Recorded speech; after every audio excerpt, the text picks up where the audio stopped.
Sin filtro, empoderando voces, desafiando estereotipos. Un producto de la Fundación Procrear con el apoyo de la DBV International Colombia.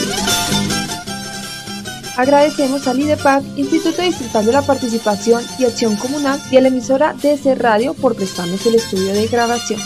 También a Revista La Calle, medio comunitario de la Fundación Procrear.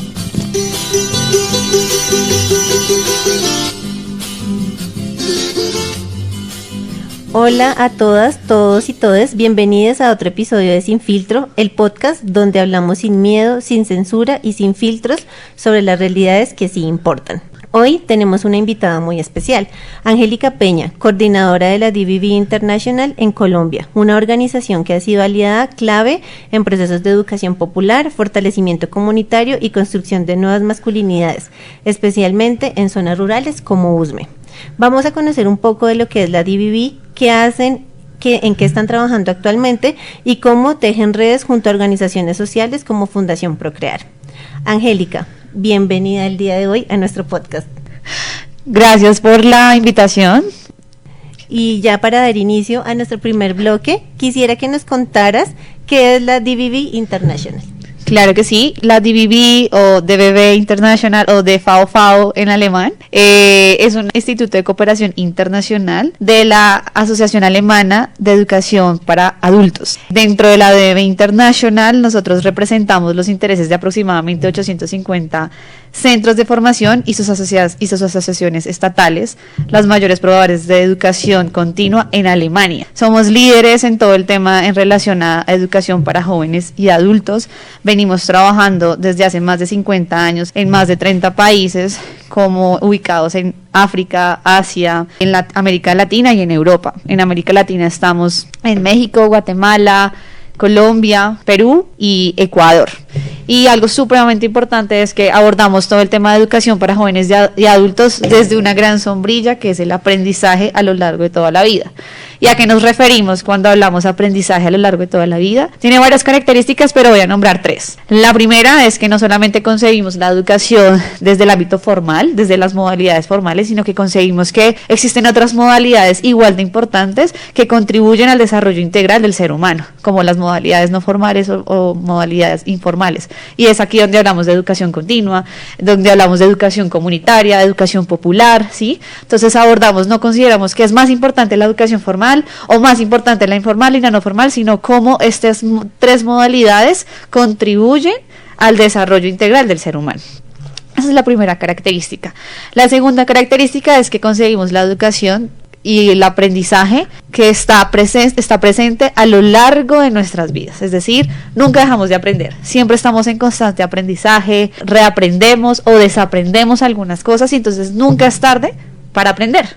En ese orden de ideas, por eso nos enfocamos en personas jóvenes y personas adultas que por alguna X o Y motivo no alcanzaron a terminar su primaria o no saben leer o escribir. Entonces, ¿cómo generamos diferentes puentes para poder garantizar el acceso a diferentes modalidades de educación? Y la tercera característica de la educación para jóvenes y adultos vista desde esta gran sombrilla que es el aprendizaje a lo largo de la vida, es que concebimos la educación como un derecho fundamental, un derecho humano a lo largo de la vida, ¿sí? No solamente para cierta etapa de la vida, sino en todas las etapas de la vida. Es importante garantizar la educación como un derecho humano y fundamental. Entonces, desde ahí partimos nuestro trabajo. También nuestras líneas que nos guían son los Objetivos de Desarrollo Sostenible, la Agenda Mundial de Educación 2030, la Conferencia Mundial de la UNESCO sobre la Educación de Adultos, que sus siglas son Confintea, se hacen cada 7 años. Ya se hizo en Marruecos, 7ª Confintea, que se fue en Marruecos, en donde se discute y se aborda a nivel mundial cómo es este tema, cómo vamos en términos financieros, en términos de políticas públicas y otros temas en relación a la educación para jóvenes y adultos. También nuestras líneas de guías está el Ministerio Federal de Cooperación Económica y Desarrollo alemán, otras más, pero estas son las principales. Y obviamente acá cuando lo aterrizamos a cada país, en este caso a nuestro país, Colombia, pues lo aterrizamos también y nuestra guía es el Plan Nacional de Desarrollo. Y específicamente, ¿cuánto llevan presentes en Colombia y cómo ha sido ese acompañamiento a las organizaciones sociales?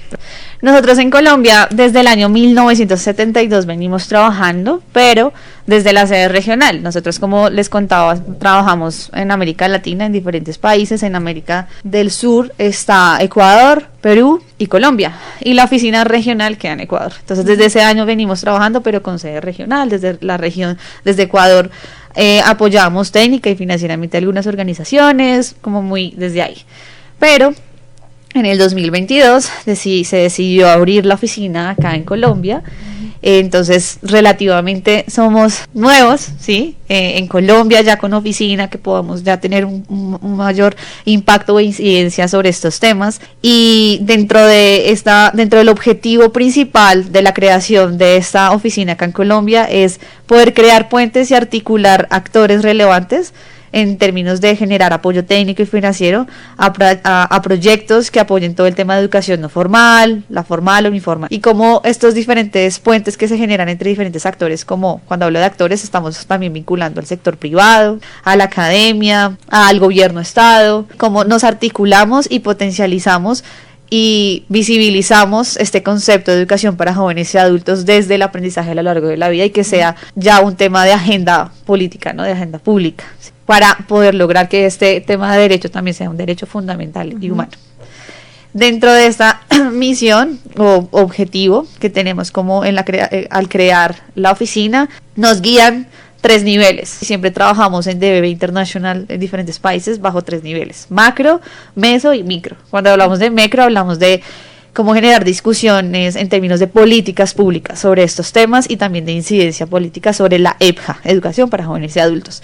A nivel meso, en términos de cómo podemos fortalecer las competencias y habilidades de actores locales. Y cuando hablamos de lo micro, ya lo hablamos un poco más desde las iniciativas que tiene la sociedad civil en pro de consolidación de sistemas de educación para jóvenes y adultos. Ya teniendo este panorama como macro de cuáles son nuestros niveles, nuestras áreas de trabajo acá en Colombia se centran en 4 temas: alfabetización y educación básica, visto desde este concepto que les dije de aprendizaje a lo largo de la vida, que con este tema lo trabajamos con el Ministerio de Educación. El segundo tema es educación ambiental y desarrollo sostenible. Tercer tema es educación para la paz, y el cuarto tema es enfoque de género.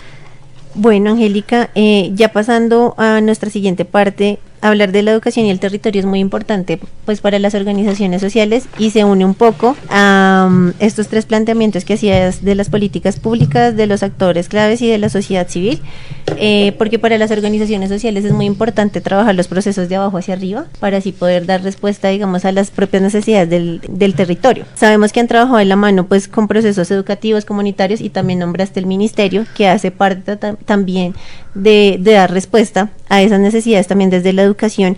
Quisiéramos saber qué importancia tiene la educación popular en contextos como Colombia. Nosotros, como cuando llegamos a Colombia, pues teníamos una gran conciencia que en términos de porcentaje el 80% del territorio en Colombia del territorio nacional es rural.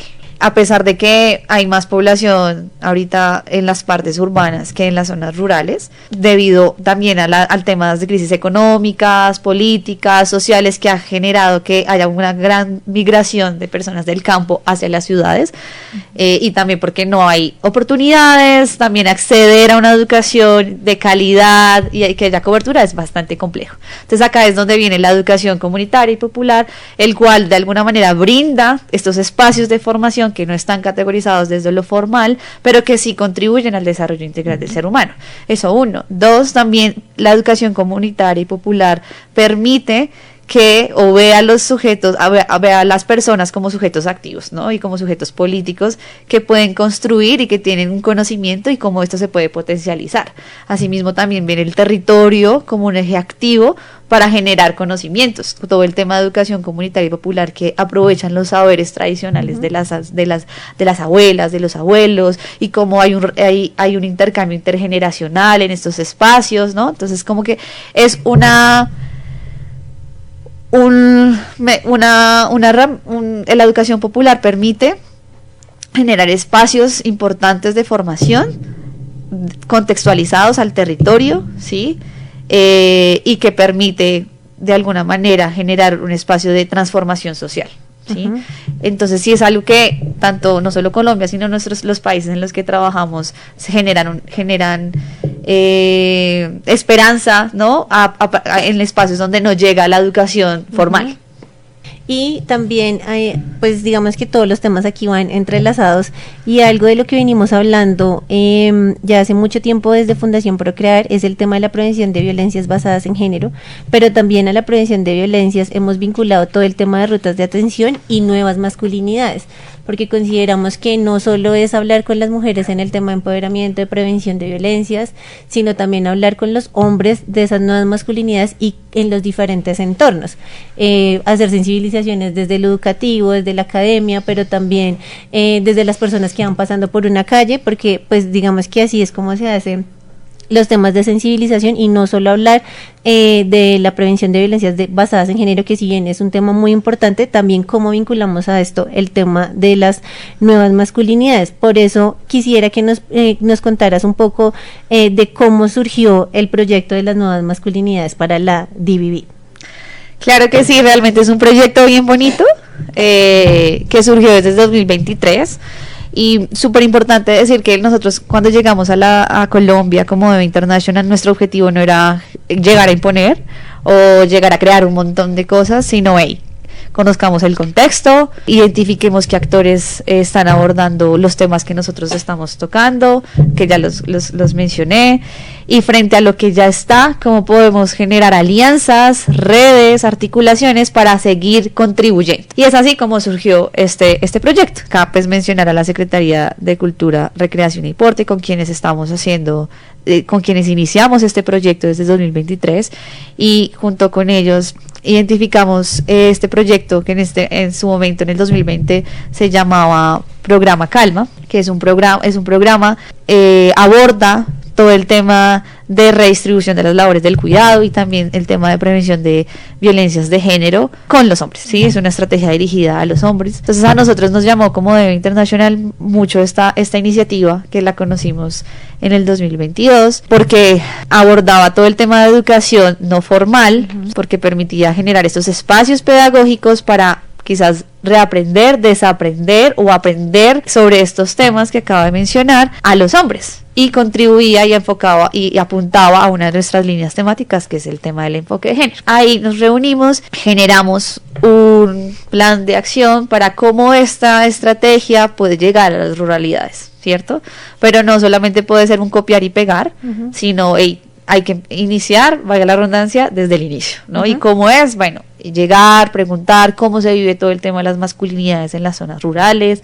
Pues en este caso ya identificamos un territorio, fue en Usme Rural, entonces empezamos desde lo micro para luego ya más adelante poder mirar de qué manera esto que vivimos en Usme Rural se puede replicar en otros lugares. Entonces desde ahí inició como este proyecto. Entonces en el 2023 iniciamos con toda la fase diagnóstica, 2024 finaliza esta fase, hicimos un diagnóstico no representativo en Usme Rural, y este año estamos en la fase 2, que es la fase de la ejecución del piloto. El diagnóstico nos dio una gran información en relación a 3 temas, todo el tema de violencias de género, el tema de relaciones de cuidado y también la trayectoria educativa de los hombres. Lo que queríamos averiguar era cómo estos mandatos de la masculinidad, que habla de que el hombre debe ser fuerte, proveedor, que tiene que ser competitivo, ¿sabes? Sí. Cómo estos mandatos de la masculinidad afectan estos 3 variables que les acabo de mencionar. Las violencias de género, ¿qué relación tiene? No tiene una relación. Bueno, eso es lo que conversamos y en este diagnóstico, cómo estos mandatos de la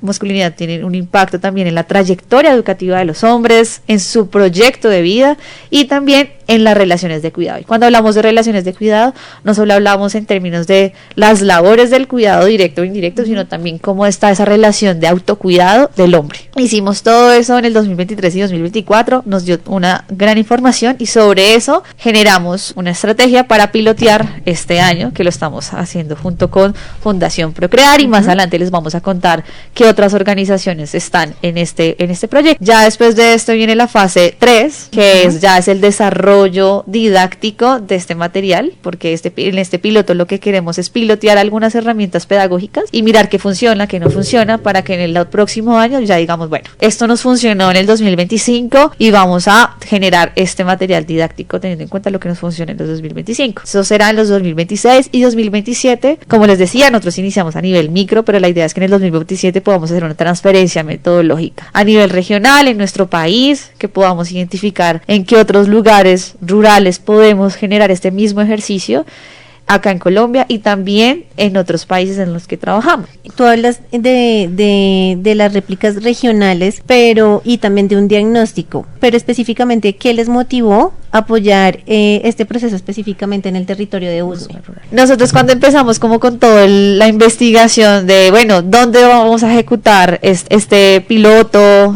¿Cuál va a ser el territorio? Primero, identificar que pues iniciamos esta alianza con la Secretaría de Cultura, Recreación y Deporte, es decir, es una entidad distrital. Entonces, en ese orden de ideas era muy estratégico empezar aquí en Bogotá, en alguna localidad con ruralidad. Dentro de esas está Usme, y la que tiene el 100% ruralidad está Sumapaz. Pero decidimos trabajar con Usme porque es una de las zonas rurales es una de las localidades, que tienen mayor población rural. A pesar de que Sumapaz, el territorio en sí, el uso del suelo es 100% rural, en la zona rural de Usme hay más población, ¿sí? Entonces en esas ideas dijimos, trabajemos acá. En términos de cifras, que eso sí es algo supremamente importante en relación, cómo comparamos y que este indicador sea importante para decidir, vamos a trabajar en X o Y lugar, el tema de cifras de violencias también. Sí. Pero encontrar información de las cifras en términos de violencia en las zonas rurales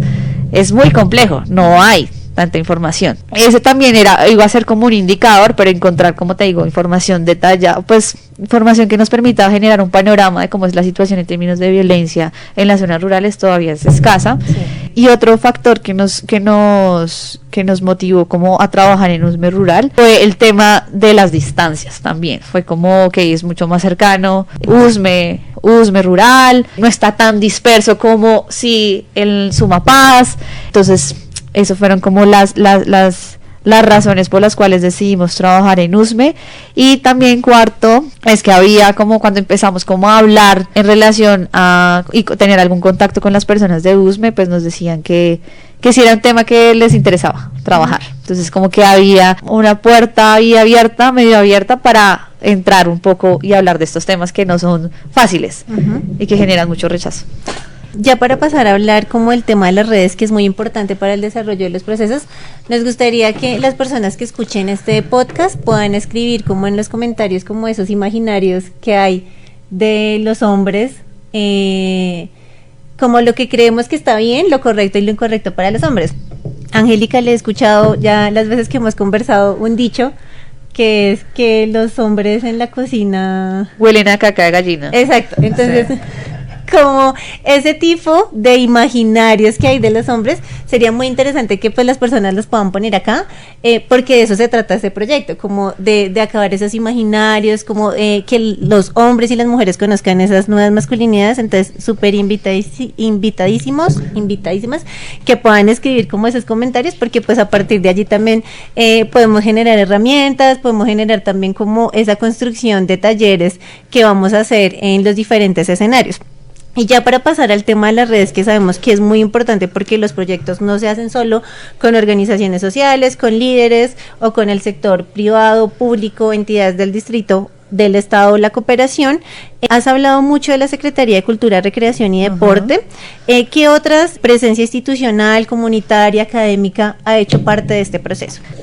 Como les contaba, todo inició en el 2023 con la Secretaría de Cultura, luego en el transcurso del caminar de este proyecto se han vinculado otras organizaciones. Dentro de eso, pues importantísimo hablar sobre las organizaciones que están en territorio, sí, como en Usme Rural se vincularon colegios. Entonces el Destino estuvo apoyando mucho el desarrollo de este proyecto desde el inicio también. Luego se nos sumó el colegio El UAL, luego también las escuelas OACA, pues de allá de Usme Rural, las organizaciones de sociedad civil, Gallina Campesina, Danza Suyay, como que me parece muy importante también mencionarlas, estas organizaciones a nivel territorial, la JAC, la Junta de Acción Comunal del UAL, también los acueductos veredales estuvieron participando activamente para que pudiéramos avanzar en el proyecto. Y ahora, ¿cuáles son estas organizaciones que han estado, que no son de territorio, pero que están como también ya contribuyendo a fortalecer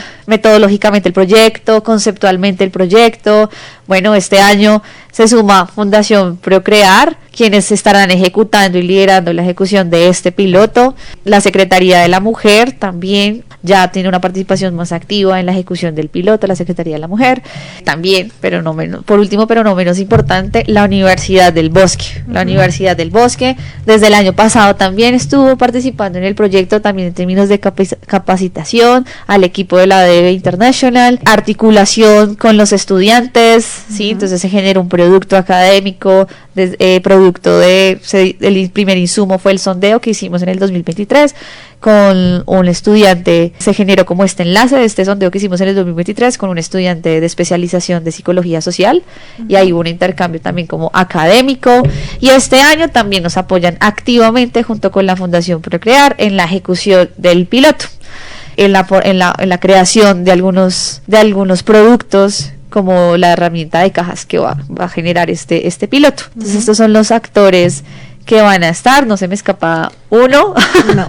Espero que no, y ya, esos son como los actores que nos están acompañando, también con el objetivo de que si la DBB por X o Y motivo se debe de ir, pues sigan las instituciones acá, que están acá, generando este tipo de iniciativas en relación a las masculinidades corresponsables y no violentas. Sí, lo que tú dices es muy importante, de dejar capacidad instalada de los procesos que se realizan desde la cooperación, desde los proyectos que son financiados, y creo que como este proyecto está muy de la mano con el tema sonoro, con el tema de medios comunitarios, con el tema de comunicación, hace unos días tuvimos una reunión con medios comunitarios que están muy interesados, y por supuesto este lugar donde estamos grabando el día de hoy, el IDEPAC, la emisora de ese radio, también nos ofreció como ese apoyo de poder estar presente en el desarrollo de los podcasts y los productos que vamos a hacer. Entonces ahí también dejo esa cuñita, que también es muy importante mencionarlos, porque la intención, como lo hablamos en algún momento, es que si bien la idea es estar en los territorios, pues donde se va a ejecutar este proyecto, que es en Usme Rural, sería muy interesante que, por ejemplo, para nuestro primer producto, que es unos podcasts, puedan venir a estos espacios también, conocer que si bien vamos a hacer espacios desde las emisoras de los colegios, desde lo comunitario, también sería muy interesante que puedan tener como esta conexión con estos espacios, pues que también generan impacto, y que si bien se va a dejar como esas muestras en sus territorios, también está la parte urbana, donde sería muy interesante que puedan ver eso que también se está haciendo en la ruralidad.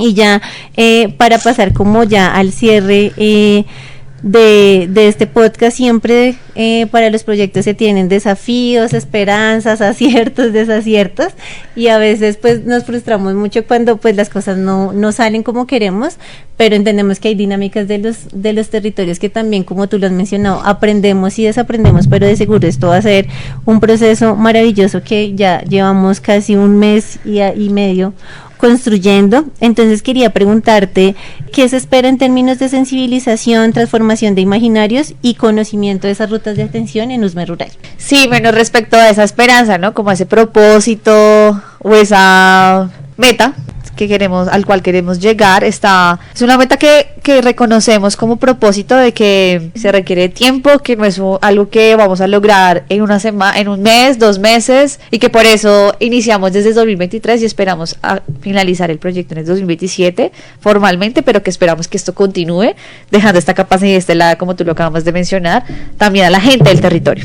Entonces este propósito está apuntada a generar unas transformaciones culturales tendientes a un bienestar colectivo, en donde podamos generar curiosidad, reflexiones alrededor de estas creencias, estas narrativas sobre que los hombres en la cocina huelen a caca gallina. Eso es un ejemplo, que hay muchos que ahorita se han ido transformando, ¿sí? Se han ido transformando, ya ahorita los jóvenes no piensan eso, o sea, cuando hablamos con los chicos del Colegio El Destino, ellos han transformado esta narrativa, incluso algunas personas adultas también las transformamos, pero sí generó un impacto muy grande en los adultos que ya desarrollaron su proyecto de vida de alguna manera, pero que todavía uno nunca, como volvemos al aprendizaje a lo largo de la vida, nunca es tarde para reconstruir ese proyecto de vida.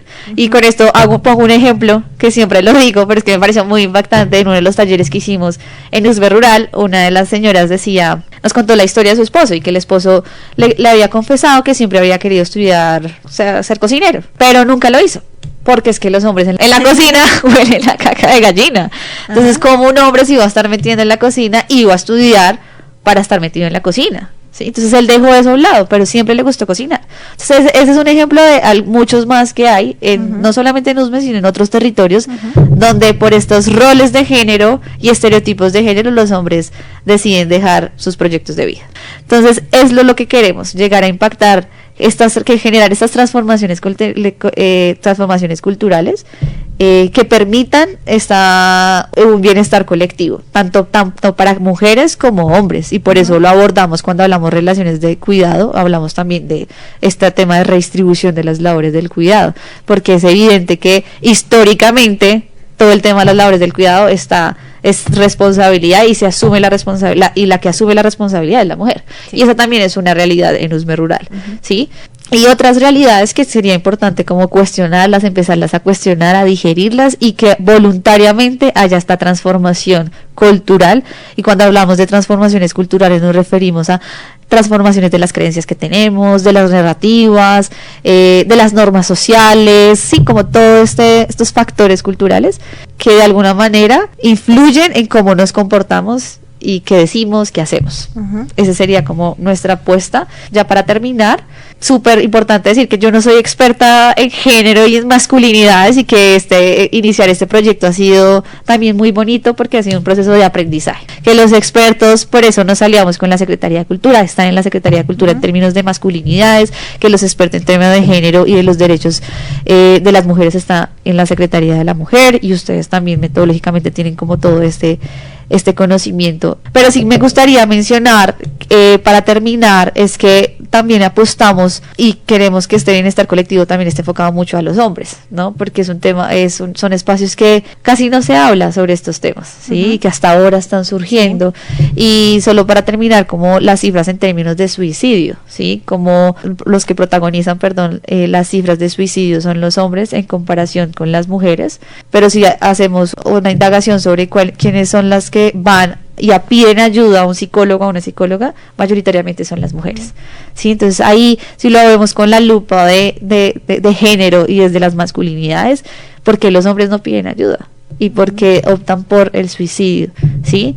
Entonces tienen los espacios, les da pena, ¿sí? Entonces ahí también apuntamos a eso, a que esta transformación cultural esté situada a que los hombres se sientan tranquilos y tengan un espacio para que ellos puedan conversar, hablar. Bueno, Angélica, muchas gracias. Creo que esto es muy esperanzador para hacer esos cambios de transformación social, y algo que tú nombras que es muy importante en términos de cifras es el tema de la salud mental, y creo que ahí estaba presente siempre la Secretaría de Cultura, Recreación y Deporte con el tema de la línea Calma, donde también hay unas herramientas donde los hombres pueden pedir ayuda, y también dejar esos imaginarios, porque a veces desde lo cotidiano, y también nos contaban eso una vez que fuimos a Usme, la señora nos contaba como que el esposo era cariñoso y se mostraba de tal manera, como mostrándole sus emociones en la casa, pero le decía como, no vaya a contar eso afuera, ¿sí? Porque qué pena, yo llorándole a usted diciendo que estoy mal emocionalmente, sentimentalmente, porque es que mis compañeros se van a burlar de mí. Entonces creo que también apostarle a romper esos imaginarios del hombre fuerte, de que el hombre puede con todo, o que es el proveedor fuerte, digamos, todas estas características como similares, como ir rompiendo con esos estereotipos y generar esas transformaciones desde la casa, pero también en los espacios pues donde hacen parte, en el trabajo, en la calle, en el bus, pues porque finalmente todos hacemos parte pues de este entorno social.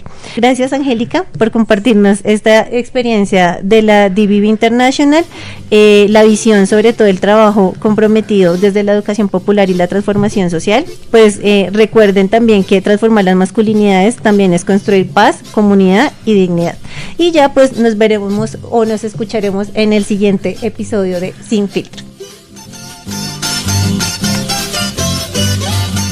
Esto fue Sin Filtro, empoderando voces, desafiando estereotipos.